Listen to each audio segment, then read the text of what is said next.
What's up, Global 2? Are you ready for World War I PowerPoint from 1914 to 1918? I hope you are, because here we go. Let's talk about the rules of the past. First thing, a country must declare war before attacking another country. Second thing, each side must wear uniforms or identify themselves to each other before attacking. Soldiers wearing an enemy uniform would be shot as a spy. Third thing, commanding officers should not be targeted. Fourth thing, civilians surrendering soldiers and medical personnel will not be attacked. All of this goes away when World War One begins. Here's some of the long-term causes of World War One. First one is nationalism. We talked a lot about this. This is devotion to your nation. Okay, competition and rivalries are going to start because of nationalism. A perfect example could be France and Germany. They fought over and over Alsace-Lorraine. Okay, this is a territory that's very rich in coal, and because of this, it's been a feud that's been ongoing for the last 100 years between France and Germany. You're probably asking yourself, what is the second major cause of World War One? That would be militarism. Okay, this is the buildup of your military. And if your neighbor's building up your military, you're going to want to build up your military as well. You can't have someone right next to your border having a huge army and not having one yourself. The third cause for World War One was imperialism. Countries were taking over Africa and had extreme competition to gain colonies overseas. Also in all over Asia and parts of India, there was a competition amongst different countries for power. The last major cause is the alliance system. This is when you basically have a friend in war, someone who promises to fight for you if you are engaged into a war. Originally, they thought this would keep peace in Europe because if enough people were defending each other, people wouldn't want to get into a major war, but they were terribly wrong. Okay, alliances were also made in secret. In 1907, there's two major alliances, the Triple Alliance and the Triple Entente. The two major alliances are the Triple Alliance, which makes up Germany, Austria-Hungary, and Italy, although Italy would eventually drop out of World War One, and the Triple Entente, which is England, France, and Russia. Okay, the Triple Alliance is also known as the Central Powers of Germany, Austria-Hungary. The Ottoman Empire would also eventually join in to become part of the Central Powers. The Allied Powers is everyone from the Triple Entente Alliance, which is England, France, and Russia, but you also have the United States who joins in later, and Italy who will switch sides onto their behalf. Also, there's Serbia, Belgium, and Switzerland who become involved in the war. This will make it a little bit easier to see, but the Triple Entente is made up of Russia, France over here, and Great Britain. The Central Powers are made up of Germany, Austria-Hungary, and Italy. Those are all your long-term causes of World War One. All it needed was a spark for this war to erupt, and that would happen when the Archduke Franz Ferdinand, who was in line to take the heir of the Austrian Empire, takes a trip to Serbia, where a terrorist organization is planning his assassination, and who is successful in killing himself and his wife, Sophia. After the assassination, Germany convinces Austria to declare war on Serbia, and of course, Serbia has an alliance with Russia, which then draws Russia and Great Britain and France all into the war. And the system of alliances comes into play, and sure enough, you have World War One. And the string of events starts on July 23rd. Austria-Hungary presents Serbia with an ultimatum. July 28th, Austria-Hungary actually declares war on Serbia. July 29th, Russia mobilized its troops, although this usually took them a very long time because they weren't industrialized as well as the other countries. And August 1st, 1914, Germany mobilizes its troops and prepares for war. And here is a string of important dates of people declaring war. August 2nd, Germany declares war on Russia and invades Poland and Luxembourg and parts of France. August 3rd, Germany declares war on France. August 4th, Germany declares war on Belgium. England declares war on Germany.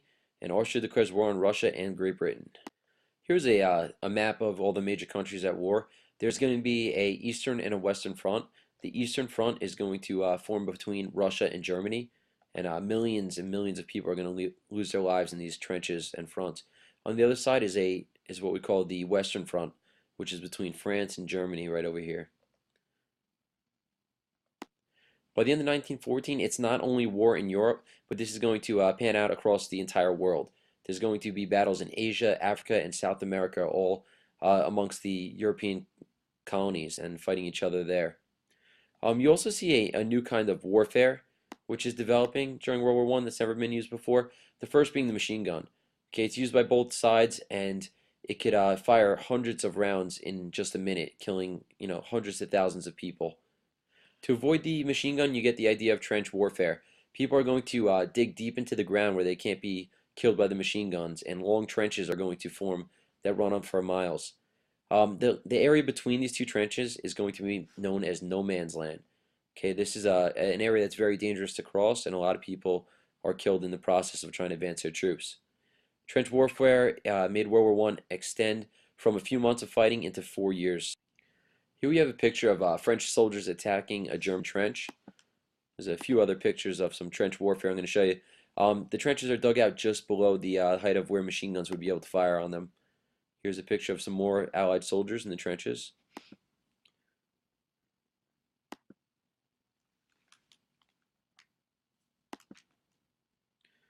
And of course, the bodies of soldiers are going to be left at the trenches because there's really no way to dispose of them, so often they become part of the wall. All right, some of the other new weapons and technology used here is chemical weapons for the first time. Okay, mustard gas and chlorine gas are two very powerful weapons, which when they're inhaled, they can cause suffocation and blindness. All right, here's a picture of gas masks that are going to be coming out for the first time to try and prevent getting the mustard gas and chlorine gas inhaled. And this became very popular amongst troops. Everyone would be armed with this by the end of the war. All right, our next form of technology is going to be Germany's secret weapon. The British blockaded them in so they couldn't trade supplies with other nations and get more ammunition. So the response was the idea of the U-boat, the submarine. Okay, the submarine is going to sink dozens of British ships and take control of the Atlantic Ocean. Okay, here's a picture of some of the cruise liners and different boats that are going to be attacked by the German submarines. Also in the air, we're going to see the first idea of plane fighting. Both sides use aircrafts for observation, some bombing, and air battles. Okay, they're slow, clumsy, and unreliable. Often, someone who is flying a plane would only last a few months before they were taken down. Okay, and the most famous German pilot was the Red Baron.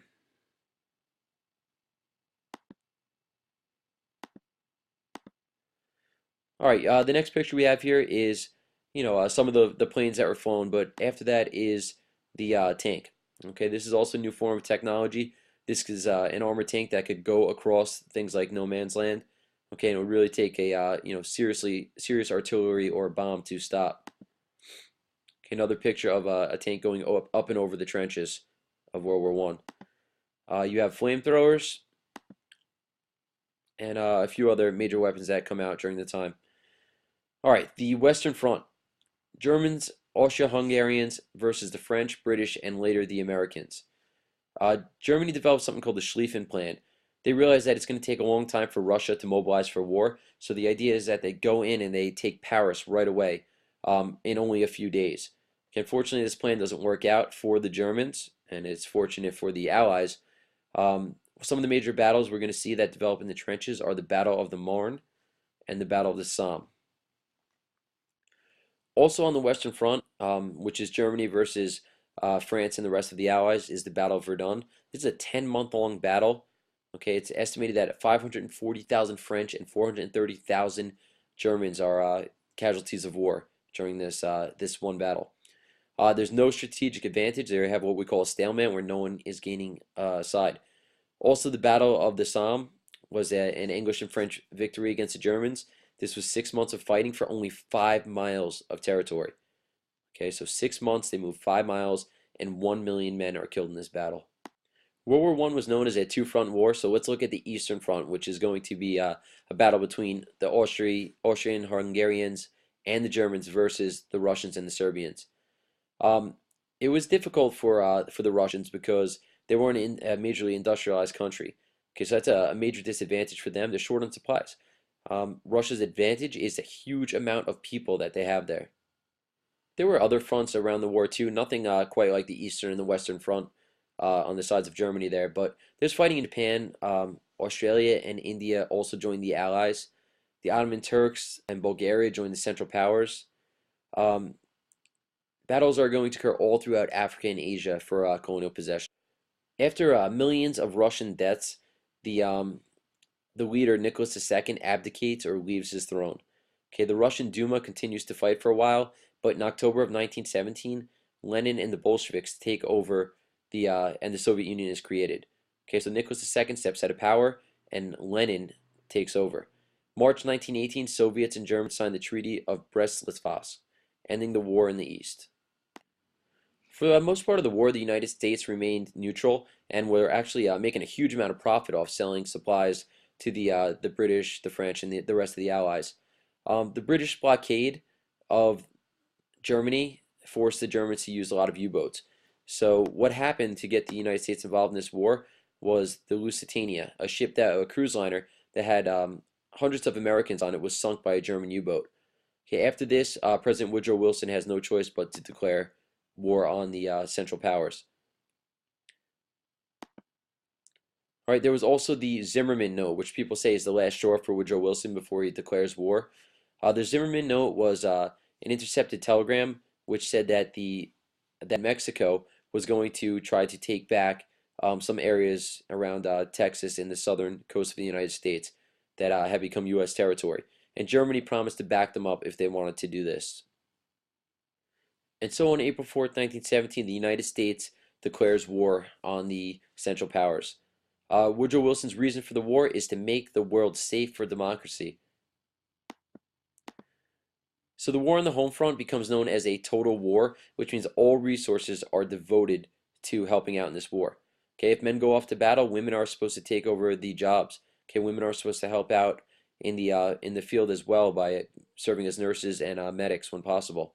All factories stop making cars and stop making things available for consumers and start making military goods instead.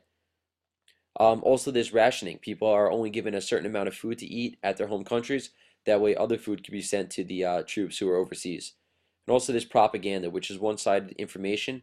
By doing this, it can keep support for the war. And this is going to be apparent throughout the United States and all of the countries who are taking part in the war. Here's an example of propaganda in Great Britain. The empire needs men. Okay, and there's a picture of a lion showing the strength of Great Britain. Here's another form of propaganda in Germany, making it seem like these people going off to battle are supporting Christianity and are doing a loyal cause that can get them into heaven. Okay, total warfare is going to exist in the U.S. and all of these countries. All right, eventually the war is going to come to an end. The U.S. enters the war in 1917, and by March of 1918, Russia and Germany have signed the treaty. Germans are now taking all their resources and fighting on the Western Front. Okay, so they no longer have to worry about Russia to the east. In March of 1918, Germany begins a massive attack on France. At this point, the German troops were very fatigued, they're tired. They had seen 4 years of war, and the United States was sending 140,000 fresh troops to join the battle. So there was a major battle, it's called the Second Battle of the Marne, and the Central Powers really crumble here. Okay, and the Allies are able to take a victory and push forward and to end the World War. So the war ends in 1918. Kaiser Wilhelm abdicates, just like Nicholas II did. It means he steps out of power. Okay, they call it the 11th hour of the 11th day on the 11th month. Okay, in 1918, Germany agrees to a ceasefire. Okay, and everyone lays their weapons down. To end the war, 8.5 million soldiers are dead. 21 million soldiers are injured, and the cost of the war lands up being $338 billion. At the end of any war, there needs to be a conference and treaties drawn up to mark the peace and who gains what after a battle. This is known as the Paris Peace Conference. You have the big four who meet up at Paris. Some of the major figures here are going to be Woodrow Wilson, who is the President of the United States. He gives his 14 points about what he feels should happen after the war. Some of these big points are the war guilt clause, okay, which makes Germany completely responsible for the war and forces them to pay reparations or huge amounts of money owed to all the countries that they destroyed. Also, there's the breakup of the German Empire, the breakup of the Austrian Empire, the Russian Empire comes to an end, and the Ottoman Empire comes to an end. Okay, and in place of this, a lot of independent nations are going to be formed. The reparations, again, are the cost of paying back the damages from war. Okay, and all of this causes a very bitter legacy and hatred between countries and betrayal.